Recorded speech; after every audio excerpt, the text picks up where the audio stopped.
Panalangin para sa mga OFW.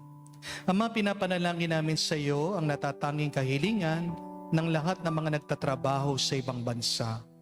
Tulungan mo sila bawat sandali ng kanilang buhay habang nasa ibang bansa.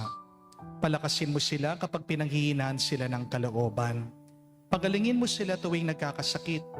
Haluin mo sila kapag nalulungkot sila. Ilayo mo sila sa namang masama at kapahamakan upang magpatuloy sila lagi sa kanilang buhay. Mapahalagan nawa ng kanilang pamilyang bawat sakripisyo nila sa ibang bansa upang wag masayang ang kanilang pagpapagal. Kawan at pagkalooban mo ng biyaya ang lahat ng mga OFW dahil sa iyo lamang aasa at wala ng iba pa. Ang lahat ng ito ay aming sama-samang panalangin sa ngalan ni Jesus. Amen. Banal na muka ni Jesus, Kaawaan mo kami.